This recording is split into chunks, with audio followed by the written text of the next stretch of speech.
Hello and welcome to unwind sessions where right after my shift I give the highlights of my workday and answer any questions that might have been asked at a previous session. My name is Juan. I am an English, Spanish, medical video remote consecutive interpreter with over 4 years of experience. Today is Tuesday, May 18, 2021. Today I took a total of 32 sessions. They were mostly video sessions. However, I did take like 3 or 4 audio sessions.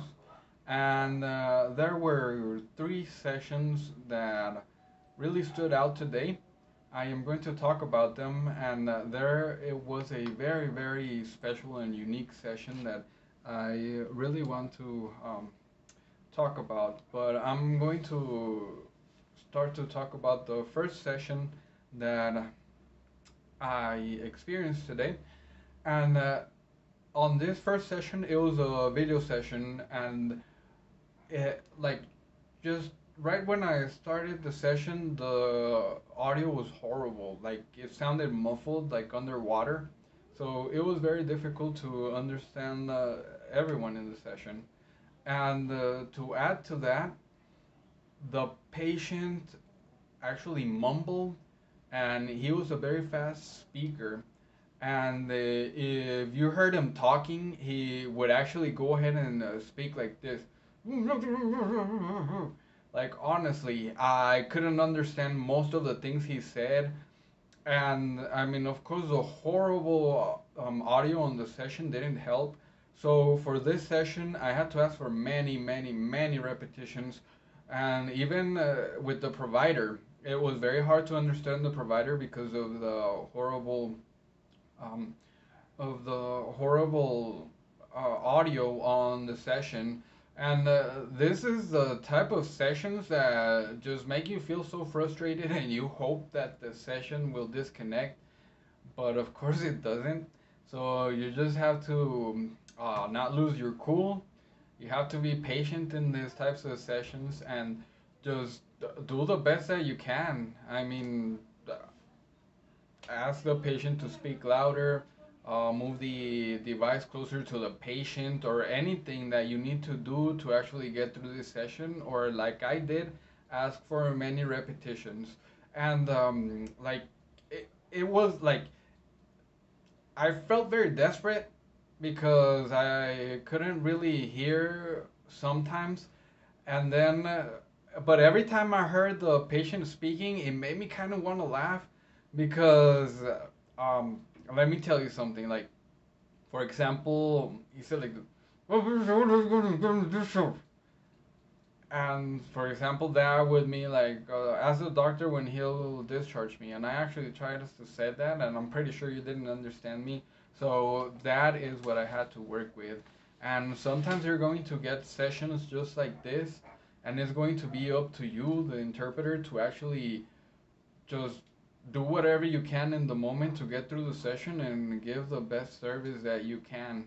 But I mean, these sessions were not like I don't really get really bad, horrible audio or video sessions all of the time. I can't even remember the last time that I had a similar session to this one. So, something to keep in mind, but this is not like an everyday thing. And I'm going to talk about a very special session next, and I'm going to have to give you a little bit of background so you actually understand why this happens. So, I live here in the state of Chihuahua in Mexico, and here um, we have a mountain range, and in all of Mexico, whenever there's mountain ranges, what they call it is la sierra, and la sierra that means mountain range in Spanish. And another thing is that here in Chihuahua, I'm pretty sure in all of the states they do as well. However, I cannot confirm this. If we have any viewers here from any other states in Mexico or people that actually have knowledge, maybe you could like just uh, drop a comment to let me know if they actually say this in all the other states, but I'm pretty sure they do.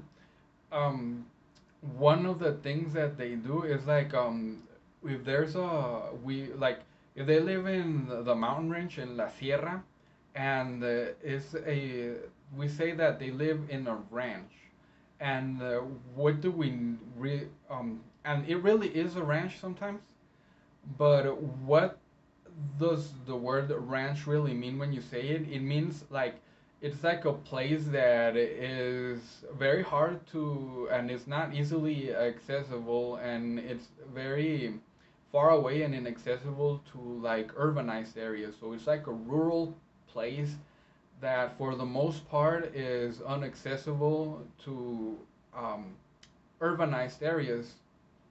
So to actually add to that, I one of my really good friends, he actually used to work for the government, and he had to take money to like these inaccessible areas in the whole state. He had to drive around the whole state, and he actually tells of places like here in the state of Chihuahua where there are no roads to actually get there. Like they're completely inaccessible, and you have to take like a small aircraft or a small plane to actually get to these places. So you can imagine how how inaccessible these places are to like urbanized people or to just like more sophisticated language, you know, because there's people that they don't necessarily are broke or have a little bit of money. It's more that they're like where they live and the things that they do there, they don't need to actually go out of where they live to actually have a life, you know, to actually have a good life. So and they're so used to this, and I mean, there's places where they don't even have running water. There's places where they don't even have electricity, and what the government does now is that these places they're not like that uncommunicated from the rest of the state, you know, or from the rest of the urbanized places. Because what the government is doing is that whenever a teacher gets a bachelor's degree, so what they do is they actually, all of the newly graduated teachers, what they actually do is like they send them to these places to actually go ahead and teach for like a year or two. And I mean, of course, nobody wants to go to these places because, like I said, some of them don't have running water, they don't have electricity, they don't have internet. So I can understand how, you know, newly graduated teachers don't want to go there, but some of them are forced to because it's either like go there or don't have a job. So little by little, um, they are sending teachers to these places, and the kids are getting educated on this.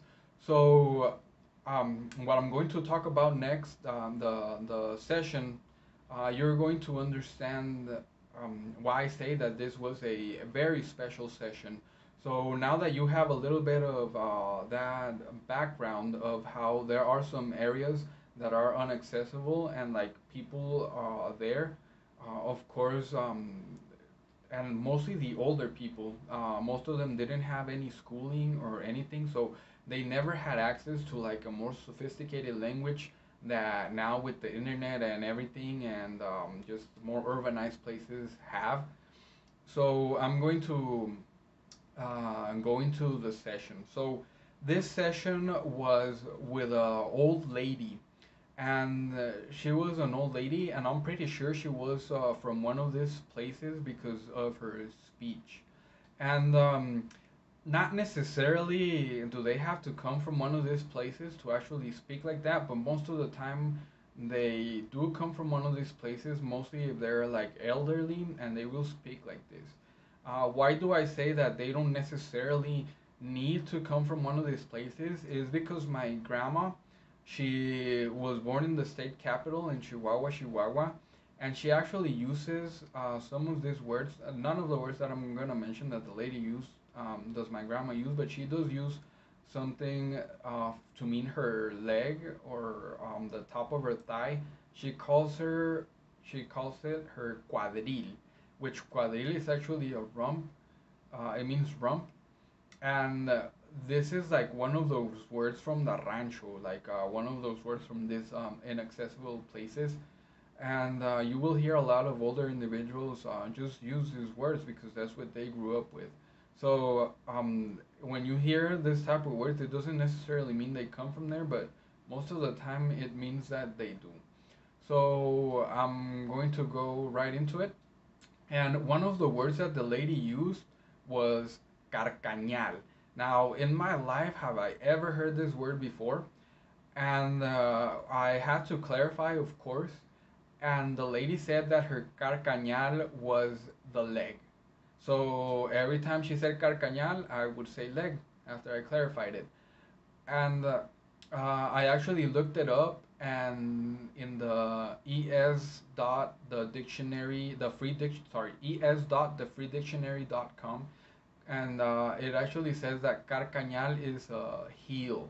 So carcañal really means heel, but the lady was using it to mean leg.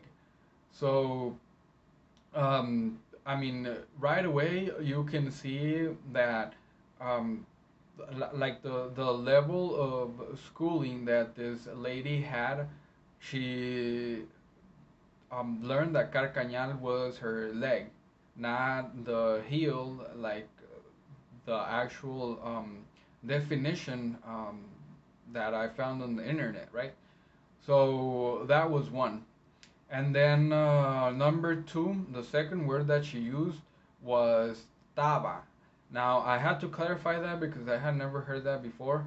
It turns out that taba is a real word, like carcañal as well, and taba actually means talus. Now, from orthoinfo.aaos.org, the talus is the bone that makes up the lower part of the ankle joint. So this is a bone in the joint, but when I clarified, she actually said that it was the knee. So every time she said taba, I said knee. So I mean, every this is all things and terms from the leg, but she was using it wrong. Um, but of course, maybe that's the way that she learned it, you know. And of course, like I understand because she's an older individual, number one, and I'm pretty sure that she lived most of her life in some of these inaccessible places. So she didn't get the schooling to actually know um, like the meanings, you know, or be able to use like a sophisticated use of the language because she didn't really need to, you know. So that was another one. And another one that I've heard before, this I've actually heard before, and my grandpa used to use this word as well, and it is canillas or canilla. And canillas, I've heard it used for legs. Like when someone says my canillas hurt, they say legs. But I actually looked it up in Google, and Google says that canilla can actually be the bone in your forearm or a bone in your shin. And the way that I actually interpreted it all the time, whenever they say canilla, I said chin. And when the lady said canilla, of course I automatically said chin.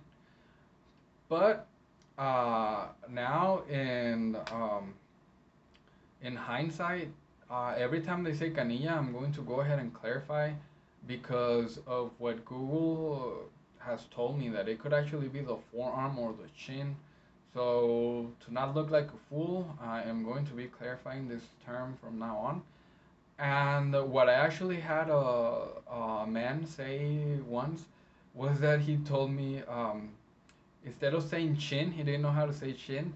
So he said the forearm or my leg. Se me dijo el antebrazo de la pierna, the forearm or my leg. And so I automatically knew that it was chin.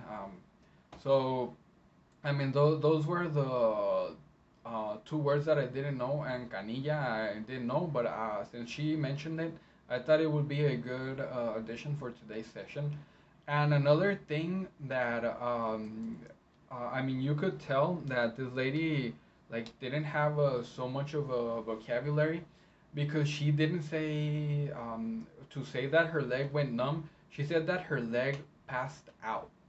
So all of this together and background that I gave you, that should give you a little bit of an understanding of where these words come from and why they use them, or why certain people like use vocabulary that might seem strange to us, but it's like their everyday vocabulary because they never had the opportunity to receive the schooling that we actually got to teach them um, more well sophisticated but more advanced uses of the language, you know.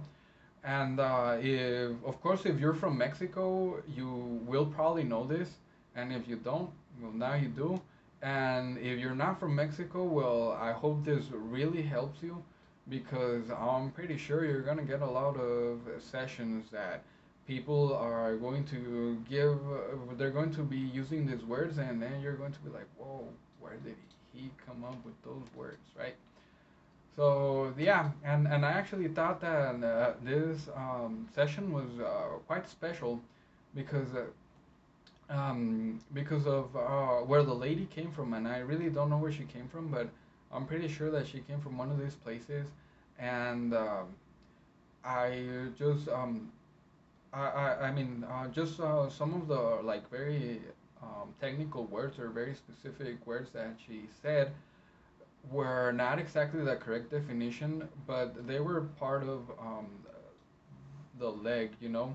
So they were kind of correct, but not really. So I actually had to clarify these terms to make sure that I was giving a correct interpretation. And what I want to point out is that even though she clarified and I was able to get through the session, once I looked up those terms, they really weren't the terms that she told me. So it's just something to keep in mind. And oh, another thing that I'm going to mention is another session that I had today, and for some reason, I've heard some people whenever they say temple, and in Spanish, instead of saying temple or ear, they say sense. Like for example, sentido. For example, when they say my temple hurts, they say me duele el sentido. Or when they're going to say my ear hurts, they said me duele mi sentido, and that can mean ear or temple. So this is a term when they say sentido and they don't point to something. This is a term that I actually always like to clarify to make sure that they're saying ear or temple. Now, why do they say sentido for temple? I have no idea. Why do they say sentido for ear? I mean, it makes sense because sentido means sense, right? So ear is actually one of our senses, right? So I mean, we have touch, smell, sight. Uh, what is it? Uh, Damn, I can't believe I can't think of it. But I can assure you, I passed the first grade. So it's touch, it's sight, it's smell, it's taste, and is hearing, right? Or five senses. So, I mean, if they use sense for any of those, I mean, it makes sense, right? But yeah, I just wanted to mention that. I don't really like it when they use it, but they do. So this is something that you need to actually. It will help you if you actually know it. But even so, even though that I know that it actually means ear or temple, I always have to clarify. So that was it. That was the highlights of my day today. And I am going to move on to talk a little bit more about what I was talking about yesterday and about neural networks and how this is going to impact our profession. I would like to let you know, though, that this is just pure speculation from my point of view, and this is my belief. I mean, I can't tell the future, but I am going to take an educated guess into as what this is going to mean for our profession, because yes, our profession is going to disappear, but I think it's going to evolve. And why do I think it's going to evolve is because once we have a neural network that is actually accepted by almost everybody, someone is going to have to teach those machines, right? Because those machines, although they learn automatically, someone has to provide them with the input and the output, like I mentioned yesterday. And who do you think is going to get charged? Who do you think is going to be in charge of those jobs? Of course, the first line of work is going to be for linguists, for interpreters, and for translators.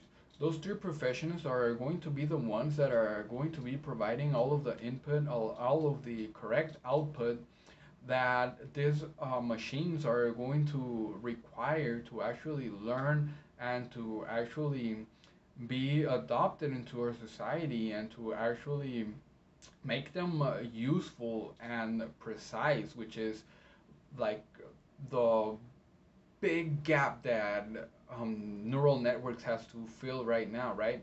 Because even though it's close, it is still not precise enough, like to be used in healthcare, for example, or in a court, right? Because I mean, it's not hard to imagine. Even us as human interpreters, sometimes we make mistakes, but imagine a machine that has not been tested so much and has not learned everything that the machine needs to learn to provide a precise interpretation. You can see how this is going to be dangerous, or not well, yeah, dangerous, but it could create a problem. For example, in healthcare, what if a machine gives a wrong diagnosis? I mean, I'm sorry. Um, y I mean, you could imagine how that is going to look bad upon the machine and upon the doctors, the hospital, and all of that, and someone could get sued, right?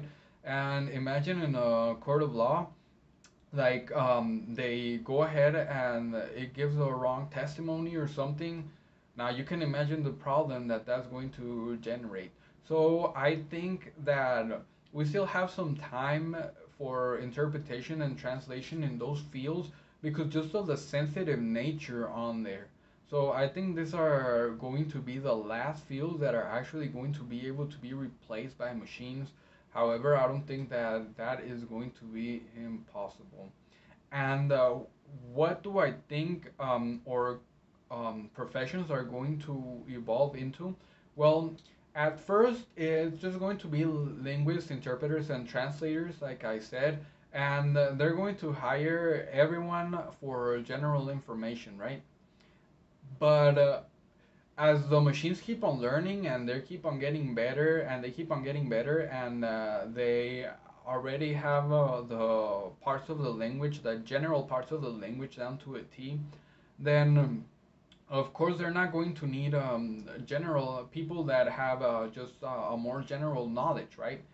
Um, and those machines, the machines, once they already have all that general knowledge, they're going to be used in fields like customer service or things that really don't need that much specialized language, right? Like healthcare or courtrooms.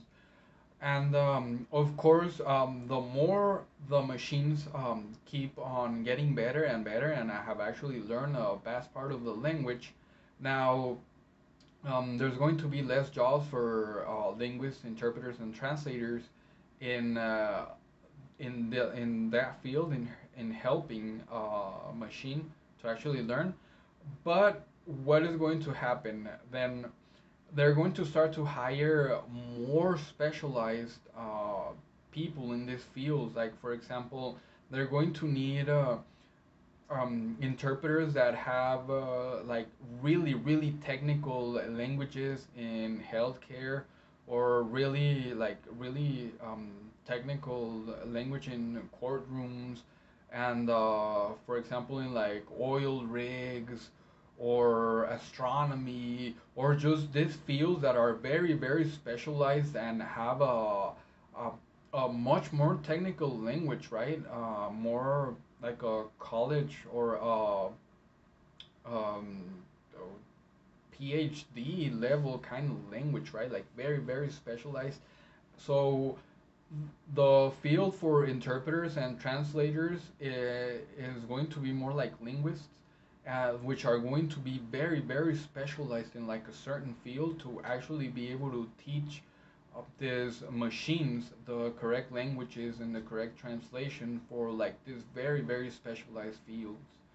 And after that, those people that are actually filling those jobs, they are going to keep on specializing the language.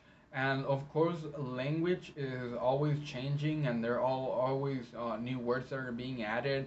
There's words that are no longer in use, and things like that. So there's going to be a profession for people that are actually like really passionate about this and that want to continue working in this field, but we will no longer need interpreters or translators. They are going to be more people that are specialized in the correct use of the language, that will actually feed the information to the machines and are actually updating the machine so that new terms and new things are actually added into this.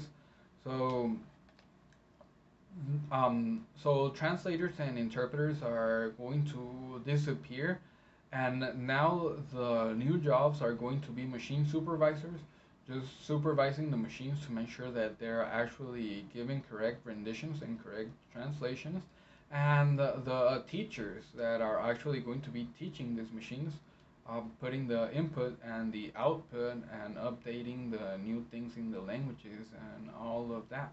So there will still be jobs in linguistics, but just not as plentiful or as generalized as there are today. So that is it for me today.